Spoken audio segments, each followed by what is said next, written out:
Hi, crime junkie. And I know you're probably not used to seeing my face. I always get told it's a little trippy for people the first time they see the disembodied voice that they know so well actually come out of a real life human. And that's because I don't always make video podcasts, but when I do, you know it's going to be good, like today. Now, millions of you already listen to my weekly true crime podcast, Crime Junkie, which is part of my company AudioChuck, with a network of a dozen other shows.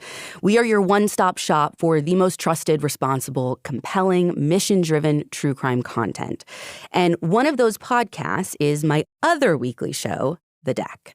The Deck is super special to me. It was inspired by my time serving on the board of my local Crime Stoppers. I came across this deck of playing cards with cold cases on them, and I found out that this was actually an initiative that law enforcement agencies across the country were utilizing to try and breathe new life into cold cases. They would pass these out in prisons and hope that they would get in the hands of the right people who might have information. So I took that concept and kind of ran with it. Every week, we now tell you the stories behind the cards, hoping that information reaches the right ears now.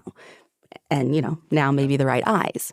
Now, the reason I'm doing this episode now as a video is because, there's something about this week's card that I couldn't let go of. I needed to know that I did everything in my power to make sure as many people as possible heard this story, because in the 6.5 years that I've been telling victim stories and the lifetime that I've been consuming them, few stories have haunted me the way that this one has.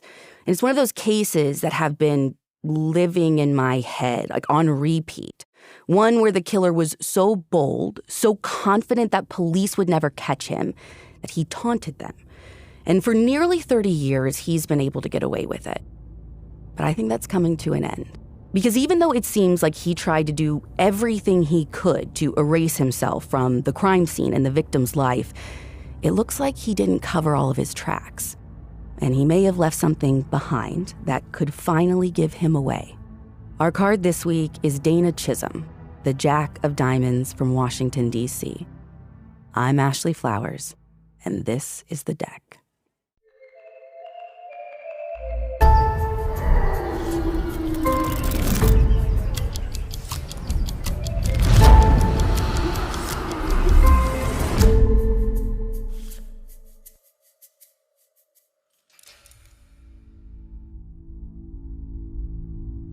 On Monday, February 27, 1995, over 400 miles away from D.C. in Rock Hill, South Carolina, the landline at the Chisholm residence rang out in the middle of the night. It woke up Johnny and Joe Gary from a deep sleep, and in his half-awake state, Johnny clocked the time, close to 1:30 a.m. And for where they lived in the South, everyone knew you didn't dare make a call past supper time, unless, of course, it was an emergency. Groggy and dazed, Joe Gary was the one to answer the phone, but the person on the other end spoke loud enough for Johnny to hear. And it was a man introducing himself as Detective Lewis Douglas with the Metropolitan Police Department in Washington, D.C. And to their utter shock, the detective said that their 25-year-old daughter Dana was in jail. The detective explained that they had this sting operation at the Omni Hotel there in D.C., and Dana was one of the women that they'd arrested that night for charges related to sex work. Now, that didn't sound like their daughter at all. Dana had an office job in the city. The only time she'd ever really been in trouble was with her parents right after high school. She started hanging out with the wrong crowd. She got mixed up in drugs for a minute, but that was years in the past. And at no time had there ever been any arrests for sex work. But more than what this detective was saying, Johnny said that the way that this guy talked, his attitude, his energy, were just off. Here's retired Detective Jim Trainum. He remembers the details of Dana's case well from his time reviewing cold cases at MPD. Mr. Chisholm talked about how he kind of felt like the phone call itself was odd because the person who was identifying himself as Douglas seemed to be excited. He was saying that he was going to get a promotion. The man on the other end of the phone carried on, saying that Dana was going to be arraigned. She should be out at some point during the day. And then he said something like, "Don't worry, she's fine, just call in the morning, it's late." And although the tone of the conversation was a bit bizarre, this guy did leave the Chisholms a phone number that they could call later to check in, which was the one thing that made this call seem more legit. So all they could do at that point was wait around, worrying about their daughter until they hopefully heard from her later that day. But when the wee hours of the morning turned into more reasonable business hours and there was still no word from Dana, Johnny decided to give that number a call. And I know what you're thinking. It was fake. That's what I expected. But it wasn't. The line rang, and it was, in fact, MPD. But when Johnny asked for Detective Douglas, and then Detective Douglas got on the phone, his response instantly made Johnny's heart sink. Well, the real Detective Douglas was actually very puzzled about what was going on. Of course, he didn't call the family. He said, I have no idea what you're talking about. A detective in the 2nd District wouldn't be one who would be doing a prostitution sting anyway. That would be a part of another totally different unit. So he would not be somebody who would have participated in something like this. It was all a lie. Now, when he learned about the previous call, the real Detective Douglas asked where Dana worked, but Johnny was hesitant to say. I mean, if this was all some sick prank, then he didn't want to get his daughter into any trouble at the Hudson Institute, this political think tank where she was a secretary. Johnny recalled Detective Douglas saying something along the lines of, "But don't you want to find your daughter?" Which felt weird to Johnny because he didn't think he'd use any language that implied he was necessarily looking for her, just that he was worried about Dana being detained. But desperate, Johnny ended up giving Douglas his daughter's work address anyway. Now, there was no missing persons report filed or case opened on Dana at the time, but Detective Douglas let Johnny know that he would look into it and call him back. He didn't know what was going on, so that's when he decided that he would just go by the house where she lived and check on her, see what's happening. When he got there and there was no answer, that's when he left his card. Douglas never did call Johnny back to let him know that he didn't have any luck making contact with Dana. He might have just been waiting to hear something back from her, or may have even assumed this was all a bunch of nothing. I mean, after all, the house he went to was in a very nice neighborhood, the kind of neighborhood where it's easy to believe that bad things don't happen. We spoke to retired MPD Captain Michael Farish, and here's what he said. Argyle Terrace was more of upscale. They call that the Gold Coast. And in fact, the address we were at, if you went through the backyard and hopped a big old fence, you were on an estate owned by the Rockefeller family. So I guess you're kind of getting the idea what kind of neighborhood it was. What Captain Farish referred to there, the Gold Coast, is the designated name for an enclave in the northwest corner of D.C. for Black professionals and intellectuals, according to the New York Times. And Farish used to patrol that area, so he can speak to the crime rates, or rather lack thereof. Now remember, this was 1995. Cell phones weren't at all common yet. So when Johnny never heard back from Detective Douglas, he decided that he would just call Dana's employer himself to try and find out what was going on. Maybe this was all some huge misunderstanding and she was at the office working as she should be on a Monday. But a call to her office just made Johnny more concerned. He recalled that her boss was rude, stating that Dana hadn't shown up for work that morning, and then he was quick to hang up on him. Now, it seems like Dana may have had a history of showing up late, even skipping every so often, so perhaps the response was just out of frustration. I don't know, but annoyed by this guy's apparent apathy, Johnny ended up calling back, and this time he spoke to one of Dana's female coworkers, her friend who spoke respectfully. But she said the same thing. Nope. Dana hadn't shown up, and she never called in to tell anyone she'd be out that day. Though people at work seemed to be letting her absence slide, there was at least one person in D.C. who was worried enough about Dana to dig a little deeper, and that was her landlord. She and her teenage son actually shared a home with Dana. They lived upstairs while Dana had the entire basement floor to herself with her own separate entrance. And the landlord was the one to find the business card that Detective Douglas left. Detective cards don't just show up every day, so figuring something was wrong, she called him and learned that no one had been able to get in touch with Dana. And this really bothered her because Dana's car was right there in the driveway, so she decided to do a little investigating of her own after she hung up. First, she went to check and see if Dana would open the basement door. Maybe she hadn't heard when Detective Douglas knocked earlier. But after getting no response, her landlord decided to enter the basement area using her own key. And that's when it became clear why no one had heard from Dana. Back in South Carolina, about 24 hours after they had received that odd call in the dead of the night, the Chisholms' phone startled them awake once again. This time it was dispatch asking them to go to their front door where 2 county deputies were waiting for them. Johnny opened the door and one of them handed him a number for the DC police. When he called, that's when they were finally told the horrific news that their daughter Dana had been murdered. The Chisholms never went to DC. They still haven't been to this day. It was just too much for them to bear. Instead, they had a family member who was already living in the area confirm their daughter's identity on their behalf.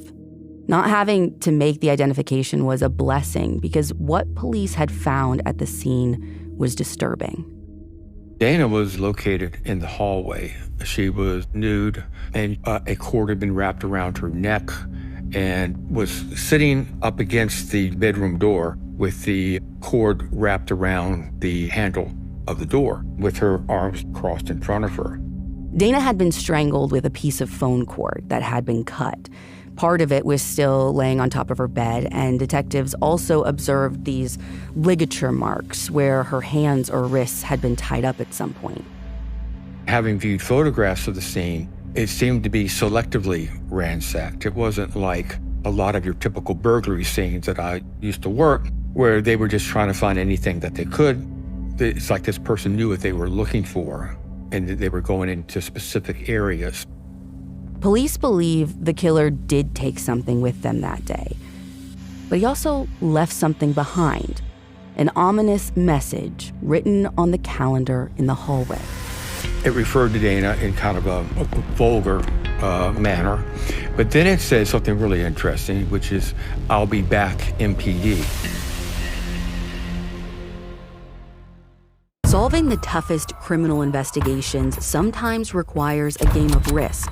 With the coldest of cases, investigators sometimes have no choice but to show their hand in hopes of getting killers to fold. The Deck takes true crime listeners through a deck of playing cards that is unlike any other. Are you ready to be dealt in? Follow The Deck wherever you listen to podcasts to make sure you don't miss out on a single episode. Then Sergeant Michael Farish responded to the crime scene that day that this all broke. In his 30s at the time, working in the so-called murder capital, he'd seen a lot of terrible things. But this sexually explicit note, ending in "I'll be back, MPD," is permanently imprinted in his mind, as is the fear that he felt when reading that final line. Could that have meant, "I'll be back," and in other words, there are more victims coming? Foreboding warning that there were going to be more female victims. Is this the first one we've identified in perhaps a string of cases that we haven't had enough indications to say are linked? Or is this the first one of somebody who's a real wacko and goes, "You know what? This is my first, but not my last"? The department was clearly dealing with a killer who liked to play games. Not only had he left a pointed message for police, but the medical examiner had Dana's likely time of death at sometime late on the evening of February 26th, meaning that she was probably deceased hours before her poor parents received that mysterious call from a fake Detective Douglas. Now, they know that the killer didn't make the call from Dana's house because they were eventually able to trace it to a payphone right by an area on Interstate 395 where you could hop on to go to Virginia or Maryland. But they do think that this killer probably stuck around her apartment after she was dead. Dana's landlord remembered hearing someone taking a long shower at some point the evening of Dana's murder. And at the time, she probably thought it was Dana, but she did likely suspect even then that Dana wasn't alone in her basement apartment. And that's because at around 6 p.m., she'd noticed an unknown car parked in the driveway right behind Dana's. Though, it's important to note, she couldn't remember any specific details about the car, not thinking anything was out of the norm at the time. I mean, she hadn't really been paying much attention. The landlord and her teenage son were home around the time Dana was thought to have been killed. But they didn't hear anything concerning. No loud arguments, no sounds of a struggle or screams for help. But it was a pretty big house after all. Now, it should have been easy to figure out who Dana was with that night. Detectives discovered that she kept a detailed date book and a diary that gave a pretty good play-by-play of her life. She also had a caller ID box. So for 1995, police had everything they could possibly want to pinpoint who she was with or who she'd at least been in contact with leading up to her death. Except they didn't. She had a landline. So when somebody would call, the call number would come up on the caller ID box. And you could delete that. But in this case, the person took the actual box with them.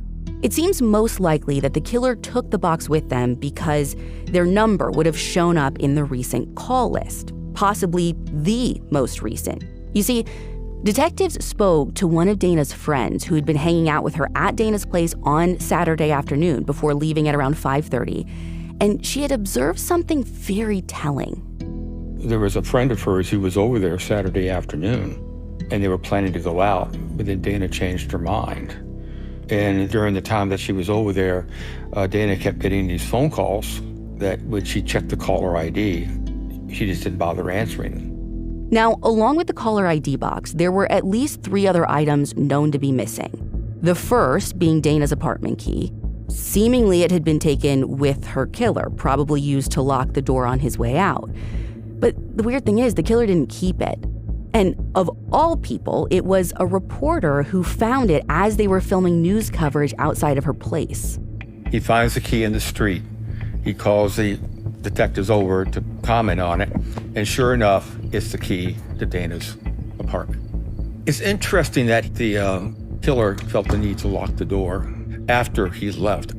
From my understanding, it was taken off a key ring. And so why did he do that? Why did he feel the need to take it off the key ring? And of course, once I didn't need it anymore, I would have gotten rid of it as soon as possible because that would be something to link me to her. And I wouldn't want that to be found in my possession. The other 2 items that appeared to be missing were never found: her most recent datebook and diary, which makes Detective Trainum think that someone was trying to erase any sign that they had ever existed in Dana's life. But there was something left behind that couldn't be erased. Her autopsy revealed that Dana was 4 weeks pregnant. Johnny told our reporter Madison that her family hadn't known about the pregnancy, but in hindsight, he did remember something. Dana had recently called him to let him know that she would be making a trip home soon. She said she had something to tell him. You could theorize that she had just learned that she may be pregnant. Maybe it hasn't been confirmed yet, but she's just learned this, and she told this person that. One of the things that in reading information about the interviews, she would use a condom. Maybe with this person she didn't. Maybe she developed some kind of more personal relationship with him and didn't use a condom and became pregnant. We really don't know. These things are all theories that you really can't prove one way or the other. We know Dana did know about the pregnancy because about a week before her murder, she confided the news to a coworker. It came up because this friend or coworker caught Dana crying at the office. So it seemed like this revelation was not something Dana had planned or was happy about, at least not in that vulnerable moment. We don't know for sure if Dana told this friend or anyone else who she thought the father may have been. Both Trainum and Farish didn't think that friend or anyone else detectives spoke to had ever offered up a possible name, at least that they could remember. And you would think that a comment like that would stand out enough to leave a lasting impression. We asked present-day DC Police Commander Kevin Kentish if Dana had given her friend a name of a potential guy. But he said he couldn't comment, as obviously this person would be considered a suspect. Finding out who Dana was with before she died was police's #1 priority. And lucky for them, Dana herself might have left them their first list of potential suspects. Hi, Crime Junkie. I'm your host, Ashley Flowers. And I'm Britt. And every week, we cover all kinds of true crime cases, from the most infamous to mysterious deaths and disappearances, even cases you've never heard anywhere else. If you can't get enough of all things true crime, well, you've found your people. And if you're like us and want to make a real impact in these cases, you're definitely a crime junkie. So join us every Monday for new episodes. You can find Crime Junkie wherever you get your podcasts. Dana had been keeping track of the various men she'd been seeing. Inside her apartment, police found notes that included some names and phone numbers. What her job didn't know, what her parents didn't know, what a lot of her close friends did, was that One, she had a lot of boyfriends, but two, she was working part-time as an escort. She was advertising for dates, and back then you didn't have the internet, of course, and so we would advertise in like the local weekly newspaper, people looking for a companionship or whatnot. There was like some phone lines that you could call and exchange information. And from my understanding, from what her friends were saying about her, and from what some of her clients that were interviewed were saying about her, was that she was asking for money directly. Typically, if she got involved with a client and they had sex, she would maybe drop a hint that she could use money, and they would oftentimes pay her. I think it's important to clear something up. There are some things I found online that seem to imply that what she was doing was extortion, but both Trainum and Farish said none of the men who were interviewed described it as being blatant or malicious. Farish said it was more like Dana was making suggestions. It was let me play the sympathy card, heartstring, or don't be a dummy. Whatever way you want to put it. It isn't like she came out and said, look, give me some cash or I'm calling the old lady. We had no indication of that. It was just, there were men that did stupid things and, no pun intended, basically got caught with their pants down and, had the monetary wherewithal to say, you know what, it's easier to give her $100 and roll out of here and pretend like this never happened. And I think that was more along the lines of what would occur. It was the quote-unquote, my roommate suddenly moved out sob story type thing. One of the interesting things about her, and this was actually what one of her friends warned her about, she would become emotionally involved with some of these folks, and she would begin to see them as friends. So that probably did play a part in her demise. And I hate to phrase it that way because the last thing that we need to do is start victim blaming. Just because she engaged in that lifestyle does not mean that she deserved to die. So I think we have to be careful. But we also have to understand victimology is very important because we have to understand what might have been going on around the victim's life during that time. And again, a bad word, but an appropriate word, contributed to her demise. Oftentimes, that's the only way that you can identify the person who killed her, by looking at that aspect and looking at timelines and things like that. Now, the kind of men she saw varied. Businessmen, flashy guys she met out at clubs.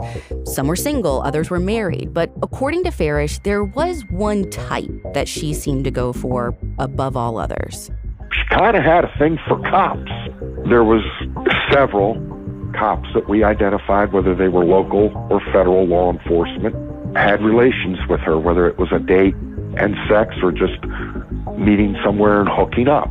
Out of all the law enforcement that they identified and interviewed, Farish thinks at least 2 were cops who were working for MPD at the time. It was one of those, look, you're going to come down and talk to us, or I'm going to call your house and have you come down and talk to us. Don't you think it would just be easier? I don't care if you're stepping out on your marriage. That's not my business. That's between you, your conscience, and your wife, not me. The ones in law enforcement that we did identify, we're very confident, and believe me, they were scrutinized. We looked at them sideways, so, no doubt, and rest assured, every effort was put into identifying who we could, getting the story out of them, and then trying to pick it apart so that we didn't have egg on our face later. There was another MPD officer who wasn't necessarily on Dana's list who may have been familiar with her, though. Remember Detective Lewis Douglas? Although he hadn't initially remembered any connection to Dana, after her body was found and he came down to the homicide office to make a statement, he realized that he had actually met her before. You see, about a week or so before Dana's murder, there had been some things stolen at the Hudson Institute where she worked. And Douglas was the one handling that case, and he'd actually talked to Dana. He denied any sort of contact with her beyond that. He said that when he got back to the station after her body had been found, he went through the complainant file and found her name in the file system as someone he had talked to or someone he had taken a report from. He said that he had no memory of her until he went back and pulled that up. Dana kept this book filled with business cards, which was found during investigators' search of her place. And the theory that emerged was that her killer could have found the card that Detective Douglas would have given Dana inside that book and then had taken it with him to the payphone that night. And that's why he used the name Detective Douglas when he called the Chisholms. And that might be true. It might not. But either way, it didn't explain why he made the call in the first place.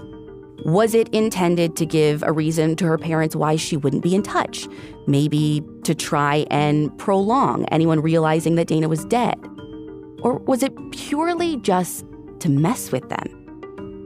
One day in March, when the phone at the homicide office rang, then Sergeant Michael Farish got the answer to that question. We brought you the Deck podcast to tell the stories of cold cases each week that need your attention. But in doing so, we stumbled across a case that we couldn't possibly scratch the surface of in a single episode. So we dug deeper to bring you a brand new limited series. This is The Deck Investigates. Listen wherever you get your podcasts.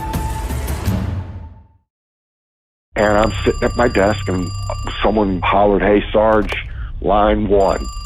So I hit line 1, yeah, Sergeant Farish, homicide. And the person starts talking to me, and that's when I realize they know something about this case. I'm looking back at the detectives in the office who are working going, okay, someone's just messing with me. But they start talking about the case, not in particulars, but more about Dana. As squad sergeant of the homicide unit at that time, Farish had naturally become kind of the talking head for Dana's case. Any updates to the media were made through him, so it made sense why this caller would have asked for him specifically. When I'm talking to him, it's a quick phone call. I'm talking about maybe a minute, 90 seconds, but he said enough for me to go, this might be legit. If it ain't one of the guys messing with me, this might be legit, and the voice is not familiar to me. So when he's talking, he's like, well, you know how to reach out to me. And I'm like, no, dude, I don't know how to reach out to you. And I was like, give me a name. And he goes, what do you think I'm going to give you my name? And I go, well, you got to give me something. I go, because I'm tired of calling you sir and dude. And I said, so give me a name so I know if you call me again, I'll know I'm talking to you. And he gave me a name. Though the voice was similar to the one who'd called the Chisholms, a bit raspy, maybe a guy in his 30s or 40s, this time he didn't call himself Detective Douglas. No, this time he used the name of a Marvel character. Now, I'm not going to reveal which one because it's something that Farish believes could be important to hold back. In fact, the first time Madison called him and mentioned the nickname she heard, he was taken aback, afraid that the cat was out of the bag. But he wanted you to know the Marvel part because after all of this time, he thinks that there's a chance that that's what could stand out to someone who may have information. Maybe the caller chose this specific Marvel superhero for a reason. Because I was hoping that this guy would call me again. Because he called 2 or 3 times. He always asked to speak to me. Sometimes he called, I'm working day work, and he'd call on the midnight shift. Or he'd call on the 3 to 11 shift, and I would come in and in my mail slot be one of those little yellow or pink, you were called by, and they would write down the name, you were called by so-and-so. But we had no caller ID. We couldn't do track and trace. We couldn't do any of that. So on my desk phone, I had what they called an induction coil, which is basically just a suction cup. It was a suction cup with a microphone, and you would put it on like the back side of the receiver that you put up at your ear, and it had a wire, and it would run to an old-fashioned tape recorder, and when you went to take a call. So whenever I was at my desk, I would hit record on the tape deck and pick up the phone in case it was him. Of course, he never called when I was sitting at my damn desk. There was no set schedule or anything, and he would never stay on the phone. He would never let me put him on hold, I guess, because he always thought that, you're going to trace the phone number. And I would be like, dude, we can't trace the phone. This is the D.C. Police Department. we're using dial phones. We don't have that kind of technology, but for whatever reason, he didn't buy it. We couldn't trace those calls. It was impossible, believe me. We looked into it. Was there any way to trace incoming calls? The answer was flat no. The one thing they did find out was that the incoming calls were local. Farish said the man sounded intelligent, not genius, but smart, and in control of his emotions. This guy would never straight up say that he killed Dana, but the insinuation was definitely there. In one of the few calls where he made contact with Farish, he said that he knew why Dana was murdered. Said it was because of her lifestyle, because she went out to clubs and slept with multiple men. And he wanted Farish to let the world know that. He wanted him to announce it to the media. So after seeking some advice from behavioral analysis experts at Quantico, Farish did go public with more information on Dana. But he painted a picture very opposite of the one that the caller had described. I think I referred to her as the all-American girl, the kind of, the cheerleader, sang in the choir, kind of girl you bring home to mom and dad. It seemed to work. He got a rise out of this caller, and after a bit of a break, the man called again saying he was back in town, and now he was willing to meet face-to-face with Farish. All I remember is I had a trench coat on because it was raining and it was chilly. But I was in the office, the phone rang, it was him. And he said, if you want to meet me, and he gave me a location out in, if I remember correctly, I believe it was out in southeast D.C., out off Minnesota Avenue. And he said, come and meet me there. And I grabbed my coat, grabbed my radio, and I ran out the door. I don't even remember telling anybody else in the unit that I was headed out. I was just like, you need me, I'm on the radio. I drove over there, I parked the cruiser. It was an unmarked cruiser, but every mope in the city knew what unmarked police cruisers look like. And I sat there in the rain, drinking coffee and smoking cigarettes and looking at every car and every person that walked by, hoping that if he comes up on me and he goes to shoot me, at least I hope I see him coming and he doesn't come in from an angle from a mirror that I don't see. But that's how badly I wanted to meet this son of a... because I don't want to say I took it personal, but I guess it sort of like, oh, you've taunted with me. I really want to see the one behind this, the guy who poked the bear and said, yeah, well, you want to meet me, come and meet me, and had me sitting in a car for, God, I don't remember how many hours I sat there, just burning gas, sitting in the cold wet, hoping that he would show up. And if he did, I never saw him, but he would have seen me. I honestly don't know. I mean, I know that feeling you say, where you feel like you're being watched. I don't know. I wouldn't say that overcame me. There was plenty of vantage points to see me without approaching. Hell, he could have walked right past the car, looked in the window. I wouldn't have known it was him. You know what I mean? After about 2 months and 3 short phone calls, this mysterious man never contacted police or the Chisholms again, at least to anyone's knowledge, which left that provocative message that the killer had written on Dana's wall calendar to just loom over them. But then it says something really interesting, which is, I'll be back, MPD. Anticipation and anxiety morphed into relief when the killer didn't follow through on his threat.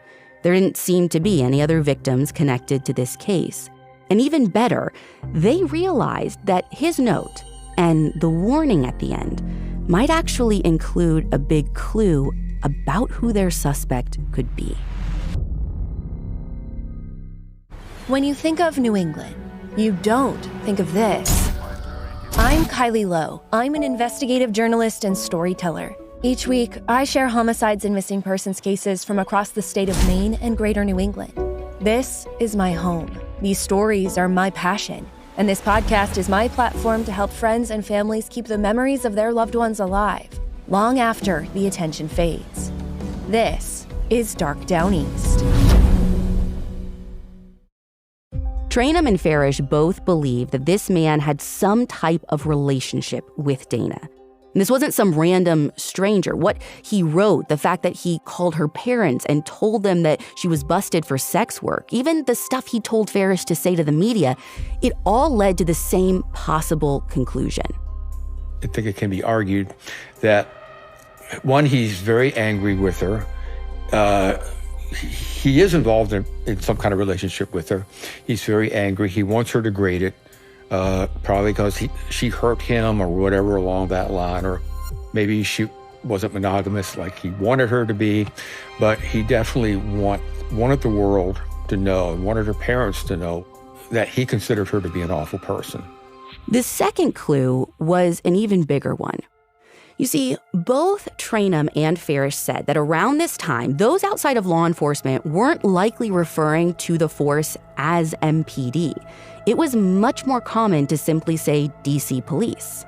My tentative theory at this point would be that, this would be somebody who she had established a relationship with relatively soon before her death, that he was extremely possessive. He had some sort of knowledge or contact with police officers. So he did either worked in law enforcement, had a law enforcement source, or maybe was a criminal himself who had enough information about that. Though Farish feels fairly confident that the killer wasn't with MPD at the time, he, like Trainum, is pretty sure that there's at least some link to local police. Somebody maybe had been a cop and got fired for whatever reason. They could have had dirty pee, got fired because they smoked a joint or some crap. Who knows? But there could have been an axe to grind towards the department, too. Along with the use of the acronym MPD, Trainum also points out the way that the killer talked to Dana's parents the night that he called them, his lingo and the information he gave. He didn't really know that much about investigations, but he knew enough about prostitution stings. He knew enough about how police booking works, things along that line. You want to know the thing that makes me the most convinced? Where that call to Johnny was made from. Remember, it was traced to a payphone by the interstate. And they were only able to do that because long-distance calls were recorded by the phone providers back then, and a call from D.C. to her parents down in South Carolina would have been long-distance. I think he knew that, and let me tell you why. Some say that he might have picked that location because it was right where you could hop on the highway to leave the district, hightail it out of town. And sure, maybe that's it, but maybe it's deeper than that. Maybe it was another message. There's a place called Triple Nickel, which was 555 4th Street Northwest. That was the U.S. Attorney's office. 2 blocks south of that was police headquarters. 2 blocks north of that was a carryout on a corner at 4th and Massachusetts Avenue. And then like a block and a half north of that was what we called court parking, where back at that time, if you were an officer, there was a parking lot that you had a court parking permit. You put it in your windshield, you could park your car on this lot to go and attend court. Because next door to police headquarters was the D.C. Superior Court, which is where most of the trials occurred. So the phone call to the Chisholm, we don't know if it was intentionally made from that location, but it was made between court parking, U.S. Attorney's office, and then just below that, headquarters and court. So it was a location very well known to any cop that did any work and ever had to go to the U.S. Attorney's court or headquarters. That carryout at that corner where the payphones were also was a place where a lot of cops would stop and get a cup of coffee. So was this a coincidence? Was it possible the killer was one of their own? Or was it someone who hated law enforcement and made the calculated move to stick their metaphorical middle finger up at investigators? Like, I just killed a woman and now I'm right outside, practically on your doorstep, calling her parents, pretending to be one of you. The list of men who were officially connected to law enforcement in Dana's case is limited.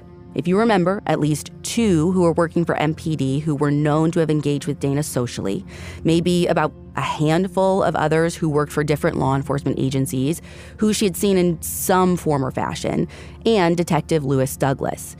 Now, that's not to say that there weren't more because, again, her most recent datebook and diary and caller ID were taken intentionally, trying to erase some record of someone. But of the people who we do know about, someone stands out to Johnny Chisholm. He has always wondered if there was more to this Detective Lewis Douglas story. For one, he told our reporter Madison that the one time they spoke, Douglas asked him about finding his daughter before Johnny even clarified what exactly was going on. 2, he thinks it's possible that the voice he heard on the phone that fateful night sounded similar enough to have potentially been the real Detective Douglas he called later that morning. And 3, he found it odd that Detective Douglas never did call him back, never explained why his name had gotten mixed up in all of this. You could say Johnny just thought it was all a little sketchy. Had the killer really just found Douglas's card and decided to roll with it? That's actually what both retired Detective Trainum and retired Captain Farish think. Of course, that thought was in our head. Did Lewis meet her when he was down on a call, working, give her his card and said, hey, let's hook up? And did she maybe say, yeah? We had to flesh that out, and we did. And, long story short, we were able to clear Lewis Douglas from any kind of involvement in this. Farish also had an explanation for some of Johnny's concerns. At the time, Douglas was young, he was inexperienced in his role, maybe even a little reserved.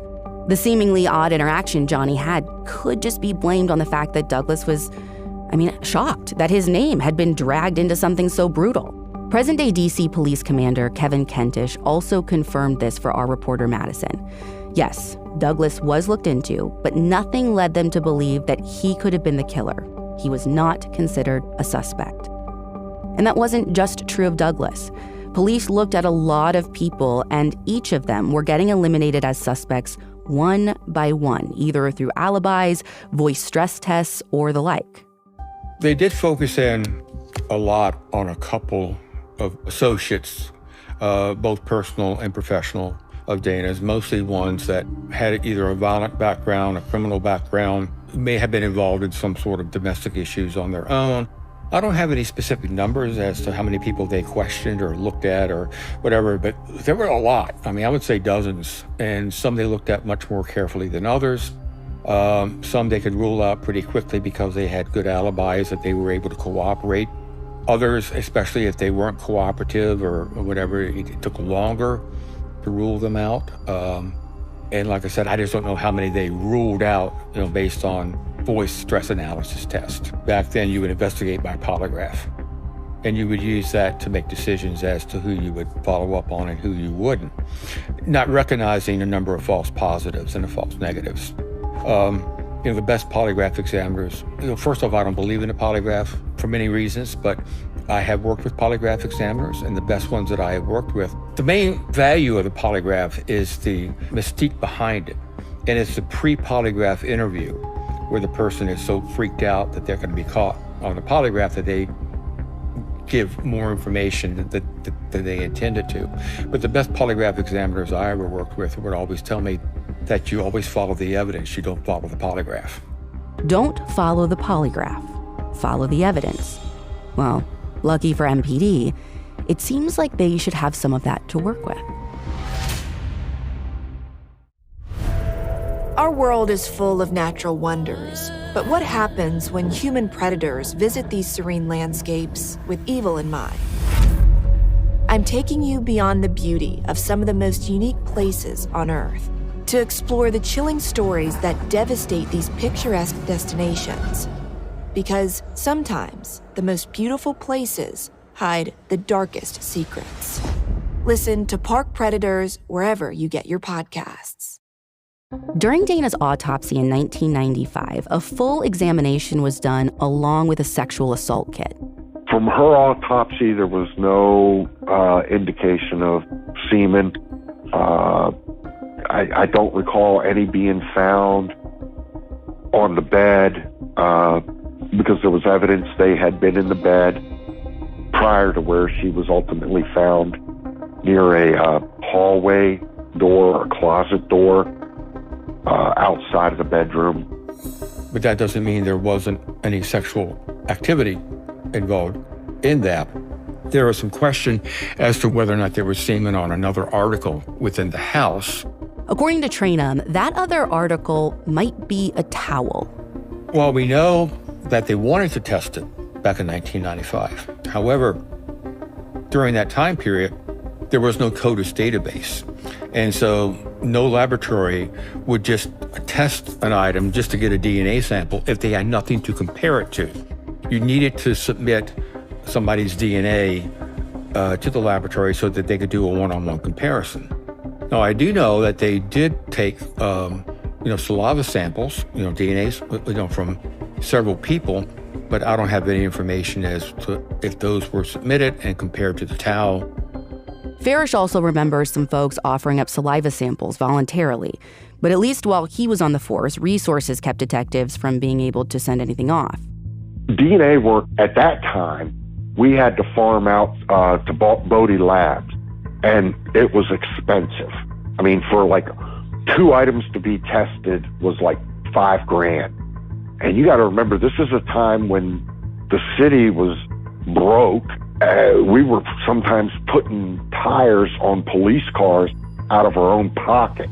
The police department couldn't afford to buy tires for the frickin' cars. I mean, it was bad. We had rotary phones at the homicide unit, no caller ID, no voicemail, it was bad. Financially, it was bad. So DNA testing was very specific, and it wasn't a fishing expedition to see, let's do DNA testing to see if something's in CODIS that'll match. Because you got to remember, I don't even know if they called it CODIS yet. It was in its infancy. I mean, we understood the concept of DNA, but we also understood how financially prohibitive it was for our department to have DNA work done. Basically, back then, what they did is they would look at DNA as more of a way to prove that the suspect you already had did it, not a way to go looking for suspects. And the problem they had was truly that they had no idea who killed Dana. And I know that sounds like a party line, but we even asked Farish straight up, okay, no official suspects, we get it. But every detective has a favorite, even if it's just a hunch. Who was your hunch? Who was your favorite? There's no one that I sat there and I went, I think this film is good for it. I've been in homicide around long enough to know 90 to 95% of the cases that are investigated within a reasonable amount of time. Most of the time, the detectives got a pretty good idea who did the murder. It's one thing to know, and it's another thing to take to court and prove, and they just lack that proof. In Dana's case, honestly, my answer is no. Without even an old-fashioned Columbo hunch to follow, they needed what DNA has now become. It's not as cost prohibitive nowadays, and with the growth of CODIS, the database over the 30 years, and now you throw in the genetic DNA work that can be done, it's only going to get better because that's only going to improve and lead to more suspects being identified. Starting at around the year 2000, during the entire last decade of his career with MPD, Trainum was working to identify cold cases within the department that had the potential of being solved using DNA evidence. I mean, that's the whole reason he had familiarized himself with Dana's case in the first place. It was part of this bigger review.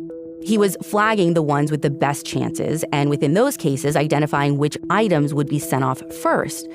But here's the thing. When it came to the forensic evidence in Dana's case, they hadn't been able to move forward with testing any items, not because they didn't want to, but because they couldn't find them. We have a very poor track record, especially back then, of keeping evidence. It's oftentimes misplaced. What was going on during the time right before I left was they were actually moving the warehouse. And so evidence that we could not find earlier, they were now going through every piece of evidence and barcoding it and putting it into a database. And that's why this case was listed on my spreadsheet as one where we hadn't found the evidence yet, but the information about property control numbers were there. And so if they were able to find the evidence in the future. During his review, Trainum says that there were several items of interest that stood out right away. But at that point, they were stuck. They had to just wait and see if they would be able to locate any of those things during the move.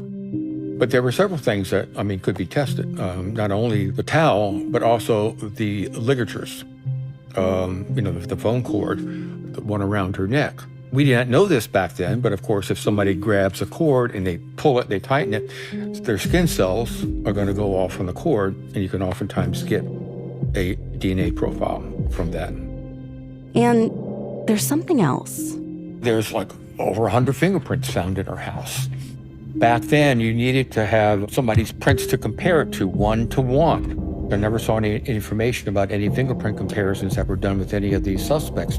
But now they have automatic fingerprint comparison system where you can take prints that are of sufficient quality, run them through this database, and it will kick back with like the top 10, top 20, top 30. You then have to do a manual comparison. That would be something that I would have done. Go back and reevaluate these prints, put them through the system, see what kicks back. There was also special attention given to the bathroom in Dana's apartment because of what her landlady had heard. That long shower it's believed that the killer took that night. I think that's why that much attention was paid on the whole shower, the drain and the trap and all that, is because that information she shared while we were still on the scene. They even pulled the drain in the tub, for hairs or anything else. What about Dana being pregnant? What I wondered more than anything else was, couldn't some DNA samples have been obtained from the fetal tissue to determine paternity? The short answer is yes, it could. Yes, there would have been a tissue sample taken by the medical examiner during autopsy. This is where things get a little frustrating. When Trainum eventually retired in 2010, to his knowledge, they had yet to locate the potential forensic evidence in Dana's case. Now, it's worth noting that Farish wasn't on the same cold case review team as Trainum. Towards the end of his career, he was more focused on current homicides, so he wasn't really privy to the notion that anything in Dana's case had perhaps even gone missing.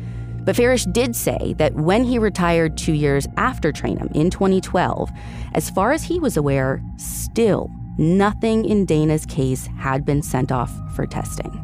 So, we needed to go directly to the source, the authority currently in charge, to find out what's been going on here. But it remains unclear. Because when Madison spoke with Commander Kentish during an informal half-hour phone conversation, he wouldn't get into specifics. Are you able to say anything about if items are still around that can be tested? Because I think Trainum was unsure if, I think during that time, evidence was kind of being moved from a warehouse. So it was unsure if these items were even still existed. No, so the evidence has been preserved. There's no fear of that. I can't speak to the exact testing of evidence, but I can say that we have made some progress in that case. And it is being investigated right now. It is not a cold case as far as on the shelf. Somebody's actively investigating that case. And we have made some good progress in that case that, unfortunately, because it's open, I can't talk about. Can you say if the progress is related to testing evidence or potential evidence? That's played a role in us making the progress. Okay, that's great to hear. Okay, so it's safe to say, for the story, we can say that evidence in this case, that, forensic evidence in this case has been preserved, does exist, and that, testing of those items has led to progress. Yes, that is correct. Can you say the last time one or more of those items was tested? Like, was it recently? No comment on that one. I really want to hold on to what he said about making good progress, but because I don't know what testing he's referring to or how recently it may have happened, maybe it's false hope. Commander Kentish did specifically confirm that some sort of fetal tissue evidence does exist, and that attempting to figure out who the father was using forensic technology is something detectives are looking into. Now, I'm going to say the obvious thing real quick, like getting Dana pregnant does not automatically mean that this person is also her killer. But Johnny Chisholm told our reporting team that he feels like her pregnancy has to be connected to her death in some way. Police have to find the biological father. They have to find the person who tried so hard to wipe his existence from Dana's place and her life, whether they're the same person or not. Her friends might know this person, and they might not be aware that he's never been identified or never been interviewed. I think it would be very helpful if there was anybody that they knew that Dana was involved with in any way, shape, or form that they didn't tell the police about, that maybe they learned about later after they were interviewed by the police.